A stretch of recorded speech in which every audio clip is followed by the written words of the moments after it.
بسم اللہ الرحمن الرحیم۔ السلام علیکم۔ تمام ناظرین سے گزارش ہے میری ویڈیو کو لائک کریں، کمنٹ کریں، شیئر کریں اور لازمی سبسکرائب کریں۔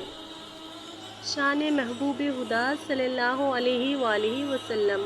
حضرت امام حسن رضی اللہ عنہ فرماتے ہیں کہ ایک بار میں نے اپنے والد گرامی حضرت علی رضی اللہ عنہ سے کہا، ابا جان، فضائل النبی صلی اللہ علیہ وآلہ وسلم کے سلسلے میں کچھ فرمائیں۔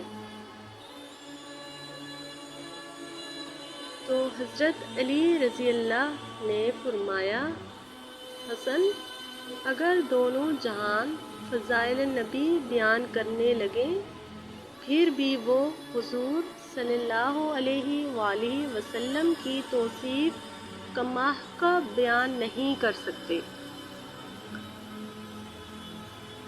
لیکن میں تجھے صرف ایک فضیلت سناتا ہوں۔ حضرت علی نے حضور صلی اللہ علیہ وآلہ وسلم کی فضیلت یہ بیان فرمائی، اللہ نے غزوہ تبوک کا حکم فرمایا تو حضور صلی اللہ علیہ وآلہ وسلم کے مقابلے میں لا تعداد کافر جمع ہو گئے۔ اللہ نے اپنے محبوب پر کرم فرمایا، دشمن ذلیل و خوار ہو گئے۔ انہی دنوں حضور صلی اللہ علیہ وآلہ وسلم کی خدمت میں ایک طویل القامت شخص آیا، اس جیسا لمبا تڑنگا انسان میں نے اپنی زندگی میں نہیں دیکھا تھا۔ حضور صلی اللہ علیہ وآلہ وسلم نے فرمایا، تم کون ہو؟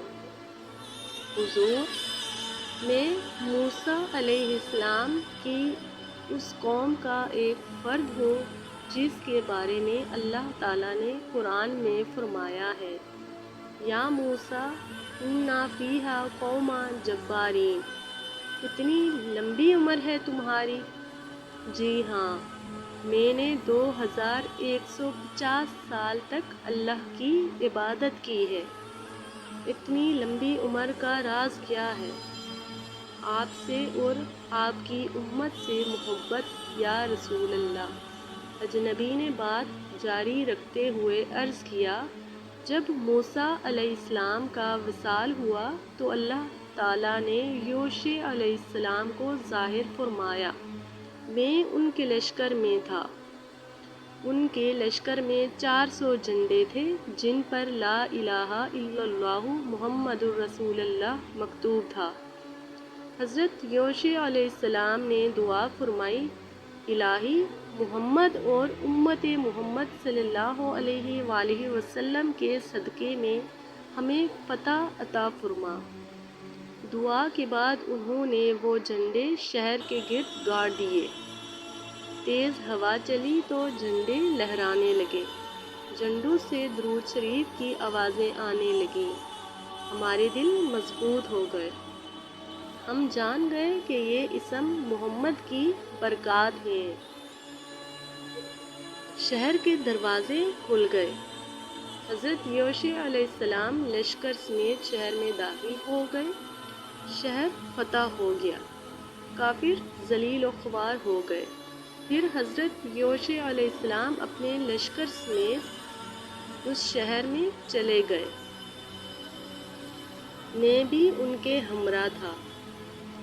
اس وقت میں دل و جان سے یا رسول اللہ آپ پر ایمان لا چکا تھا، ہمیشہ آپ کے دیدار کی آرزو کرتا رہا۔ اللہ نے میری دعاؤں کو قبول فرما کر مجھے عمر دراز عطا فرمائی، حتیٰ کہ آج میں آپ کے قدموں تک پہنچ چکا ہوں۔ حضرت علی رضی اللہ فرماتے ہیں کہ ہم حیرت میں ڈوبے ہوئے اس کی باتیں سن رہے تھے۔ اس کے بعد اجنبی نے ایک عجیب و غریب بات سنائی، یا رسول اللہ، ایک جگہ ایک درخت تھا، میں بارہا اس کے نیچے سویا ہوں۔ اس درخت نے کئی پیغمبروں کے سلام آپ تک پہنچانا تھے۔ اس کے چونچ پر اس کے پتوں پر آپ کی ساری امت کے نام لکھے ہوئے تھے۔ اجنبی نے یہ بات کی تو اسی وقت جبرائیل حاضر ہو گئے۔ جبرائیل نے حضور صلی اللہ علیہ وآلہ وسلم سے کہا، یا رسول اللہ، یہ شخص سچ کہہ رہا ہے۔ حضور صلی اللہ علیہ وسلم نے جبرائیل سے فرمایا، میں وہ درخت دیکھنا چاہتا ہوں۔ حضور صلی اللہ علیہ وسلم نے خواہش ظاہر فرمائی تو اللہ نے جبرائیل سے کہا کہ میرے محبوب سے کہو کہ فلاں پہاڑ پر چڑھ کر درخت کو پکاریں، وہ درخت حاضر خدمت ہو جائے گا۔ حضرت علی نے کہا کہ حضور صلی اللہ علیہ وسلم پہاڑ پر تشریف لے گئے۔ آپ کے ہمراہ ابو بکر، عمر، عثمان، میں اور عبداللہ بن مسعود تھے۔ حضور نے درخت کو بلایا تو وہ پہاڑ پر ظاہر ہو گیا۔ حضور صلی اللہ علیہ وسلم نے درخت سے فرمایا، تم کس طرح پیدا کیے گئے؟ درخت کی آواز آئی، یا رسول اللہ، حضرت آدم کو جنت سے نکال کر جب زمین پر ڈالا گیا تو آپ بہت روئے تھے۔ ان کا پہلا آنسو جب زمین پر گرا تو میں زمین پر اگ آیا تھا، اس وقت میں بہت ناتواں تھا۔ درخت اپنی رودات بیان کر رہا تھا۔ درخت سے پھر آواز آئی، میرے پتوں اور شاخوں کو غور سے دیکھیے یا رسول اللہ صلی اللہ علیہ وسلم۔ حضور صلی اللہ علیہ وسلم نے دیکھا تو ان پر یہ لکھا ہوا تھا، مبارک ہو اسے جو اللہ اور محمد صلی اللہ علیہ وسلم پر ایمان لایا، مبارک ہو اس کو جس نے فرائض ادا کیے، امت محمدیہ میں سے جس نے رجب، شعبان اور رمضان کے روزے رکھے، اس کو مبارک ہو۔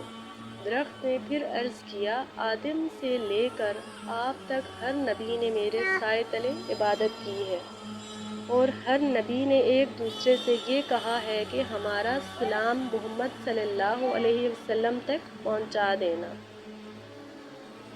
ان سے درخت نے درخواست کرنا کہ وہ ہمارے حق میں دعا کریں۔ درخت کی یہ باتیں سن کر حضور صلی اللہ علیہ وسلم نے اللہ کا شکر ادا کیا۔ پھر حضور صلی اللہ علیہ وسلم نے درخت سے فرمایا کہ اپنے مقام پر چلے جاؤ، تو وہ نگاہوں سے اوجھل ہو گیا۔